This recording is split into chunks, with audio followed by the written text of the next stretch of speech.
Para empezar a analizar a Pedro Sánchez, vamos a tomar como punto de partida su último discurso político en un foro de gran importancia, como fue el foro de Davos, ¿no, Isra? Exactamente. Para empezar, hicimos un ejercicio de comparación, ¿no? Un poco con Milei, ¿no? Porque vimos el discurso de Milei, por un lado, y creo que enseguida en la misma sala fue Pedro Sánchez y dio su discurso. Los dos duraron más o menos lo mismo. Y bueno, como dije al principio, esa comparativa, ¿no? De que Milei tuvo un discurso, puede decirse minarquista, ¿no? Liberal, libertario. Recordemos que Milei habló del libertarismo, no del liberalismo, o sea, fue bastante específico con su antiestatismo. Y Pedro Sánchez, todo exactamente lo contrario. Un discurso estatista, progresista, socialdemócrata. Milei también tuvo su faceta conservadora también. Y de esa manera empezamos con lo que dijo Pedro Sánchez. Pero empezó directamente cuando empezó el discurso, dijo, bueno, estamos en un escenario, podríamos decir, apocalíptico, ¿no? Para 2030, muy cercano, dentro de 6 años. Y habló de 3 apocalipsis.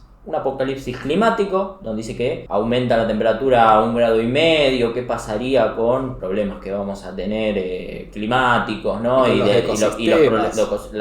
pérdida de ecosistemas y los consecuentes problemas económicos que va a generar eso. Y por ende, la caída de la democracia en algunos países de Occidente por el malestar social.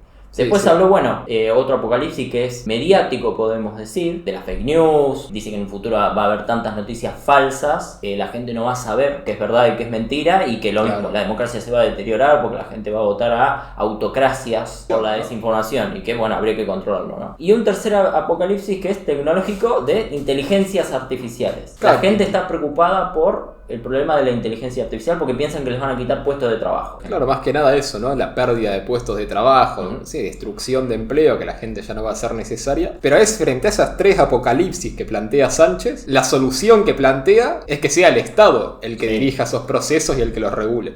Sí, en todo su discurso dice que la solución es más intervención estatal y más control. Pero va nombrando diferentes cosas, ¿no? Rápidamente. Habla de que España adhiere al sistema surgido después de Bretton Woods. Sí. Entonces dice, que de ahí surgieron ciertas normas que España adhiere y que deberíamos conservarlas. Dice que la economía es producto de esos acuerdos y de esas normas. Entonces vos fijate cómo el discurso de Pedro Sánchez tiene como 2 ejes, ¿no? Por un lado el eje de que la intervención del Estado es necesaria para dirigir la sociedad, ¿no? Para guiar los procesos, pero por otro lado que ese Estado tiene que estar inserto en un orden internacional que esté basado en reglas o en normas. Normas surgidas del globalismo, y dijo específicamente, España abraza el sueño globalista de Bretton Woods. A este respecto me gustaría referirme a 3 de ellas que considero especialmente oportunas. La primera se refiere a la supervivencia misma del orden internacional basado en normas que nos ha traído tanta prosperidad desde el final de la Segunda Guerra Mundial. España es una democracia plena, es un país abierto, moderno, tolerante que defiende el proyecto europeo, pero también el sueño globalista que inspiró la creación de las Naciones Unidas y las instituciones de Bretton Woods. Por eso estamos comprometidos con la apertura económica, con la solidaridad internacional y con el sistema multilateral. O sea, sueño globalista, ¿no? Claro. Directamente. Y que esas normas deben ser globales, y que hay que conservarlas, ¿no? Después, para seguir, ¿no? Como ya dije, empezó como a describir parte de estos 3 apocalipsis, que son, y él los nombró como retos, desafíos a resolver, ¿no? Para 2030. Y ya hablé del tema de la inteligencia artificial, y dijo, casi textualmente podemos decir, dijo que los ciudadanos piensan que la inteligencia artificial es peligrosa y por eso la inteligencia artificial es un problema. Y él propuso una solución, una gobernanza global de la digitalización y de la inteligencia artificial. Y acá voy a leer textualmente lo que dijo, para que ésta no introduzca sesgos discriminatorios, o sea, para que la inteligencia artificial no introduzca sesgos discriminatorios, ni repitan viejas injusticias. Claro, que esto básicamente se refiere a esta idea también del progresismo en general, de que la inteligencia artificial debería tener la discriminación positiva, la misma que tienen los estados, que la debería aplicar la inteligencia artificial. Meterlo lo de los emojis de WhatsApp. No, pero ¿por qué? Por otra cosa, porque por ejemplo la inteligencia artificial la hacían ciertos test en su momento, ¿no? Que básicamente te ponía, una serie de caras, por ejemplo, y te decía, bueno, ¿quién es más probable que llegue a tal puesto ejecutivo? Y la inteligencia artificial analizaba todos los datos de las características demográficas de quienes llegaban y te ponía que los que más probable que llegaran eran, por ejemplo, los hombres blancos heterosexuales. Y eso dicen que está mal, que habría que reprogramar la inteligencia artificial habló de para que te diga que todos pueden llegar con la misma oportunidad, ¿no? Lo que pasa es que ahí ya no sería un dato empírico, sino que sería simplemente un sesgo ideológico. Que lo elija la gente. La cuestión es que sí, siempre con esta idea de que la tecnología provee herramientas y nosotros tenemos que controlar esas herramientas. Porque, bueno, se pueden volver en contra de nosotros. Y también en ese sentido plantea, ¿no?, que los empresarios, que justamente también tienen que estar insertos en este rol del Estado y en esta normativa del Estado, porque si no pueden ser contraproducentes al progreso social o la prosperidad. Y que ya podemos ver incluso en algunos países que, bueno, están dentro de este eje progresista, globalista, como por ejemplo Australia, ¿no? Sí. Con sus regulaciones de las redes sociales, que establece justamente que estas empresas, bueno, tienen que cumplir ciertos criterios de qué se puede publicar en las redes sociales, qué no, y el Estado tiene que tener acceso a eso y decirle que lo puedan modificar, si hay un criterio político para hacerlo. O sea, ahí que vemos que las empresas sí pueden administrar por ahí estos servicios, pero siempre que el Estado da la directiva política de, bueno, qué se puede ver o qué no se puede ver, o bueno, para qué fin tiene esto, aparte del fin económico, ¿no? La idea del Estado liberal es la de está permitido todo aquello que no está prohibido. La idea de Sánchez, en cambio, es al revés. Está prohibido todo aquello que no está permitido. Es exactamente al revés. Claro, todo lo que está permitido tiene que tener un permiso y tiene que pasar por el Estado. Esa sería la idea de Sánchez. Claro, es el Estado el que te autoriza a hacer ciertas cosas y con determinadas condiciones, ¿no? O sea, yendo a cierto objetivo.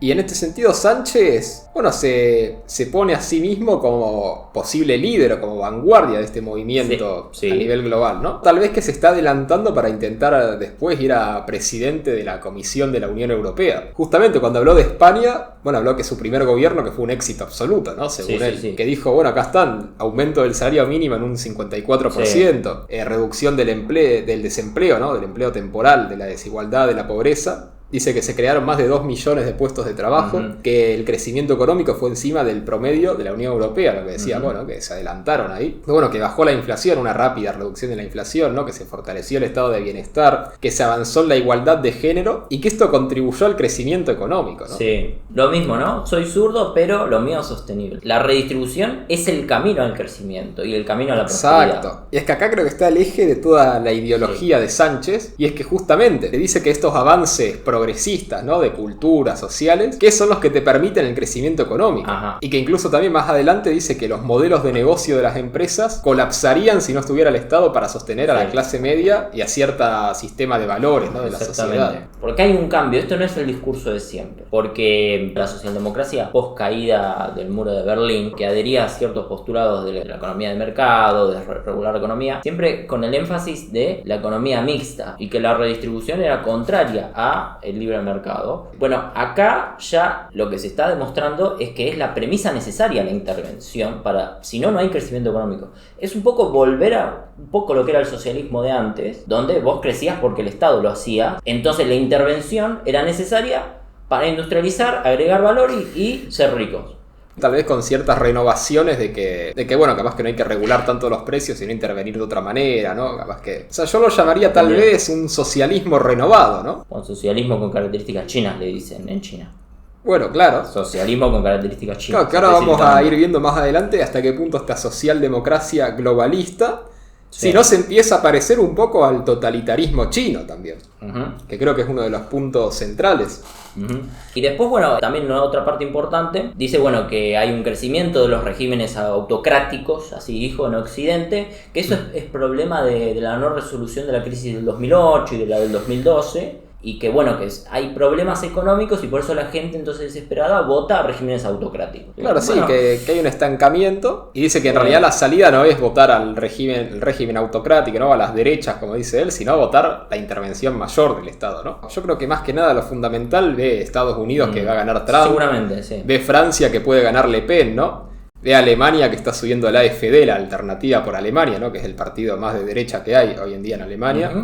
Bueno, en Suecia creo que fue que ganaron los demócratas, que es el partido de derecha de allá. Bueno, en España, ¿no? Que está Vox. Creo que a eso se refiere con el peligro de las autocracias. Y podemos ver cómo se ve. Una cosita que puntual, la última, y ahí te dejo. Puntualmente habló de una nueva ortodoxia, la necesidad de crear una nueva ortodoxia económica y social, donde el Estado sea el que marque el camino y que el sector privado, que dijo que es necesario, pero que acompañe. Claro, sí, atrás del Estado, ¿no? Sí, incluso los invitó a España, a aquellas empresas que quieran hacerse ricos, mejorar el poder adquisitivo de los trabajadores y aquellas empresas que quieran pagar impuestos. Claro. Que vayan a España a invertir. Sí, o sea, que vayan a invertir dentro de sus reglas, ¿no? De que uno va a invertir a formar parte de este proyecto político, digamos, ¿no? Y puntualmente, te dejo, dijo que Europa necesita líderes ya no que administren la economía, que transformen la economía. Sí. Específicamente dijo que transformen sociedades. Que transformen sociedades, sí, que transformen sociedades. Bueno, pero la sociedad de economía, bueno. Sí, o sea, sociedades, sí, más grave todavía. Sí, no solo la administración, que lo podía plantear esta vieja socialdemocracia de los 90, ¿no? Sí. Que por ahí planteaba esto, ¿no? Que había que dejar actuar al mercado y, bueno, recaudar una parte y en los márgenes redistribuir, que se entendía como administración. Y ahora no, sino que va directamente a transformar, ¿no? Que el Estado intervenga en toda la sociedad y justamente guiando políticamente a las empresas, ¿no? Y interviniéndolas más, poniendo impuestos, ¿no? Y también influyendo en la cultura, ¿no? Haciendo cierta ingeniería cultural.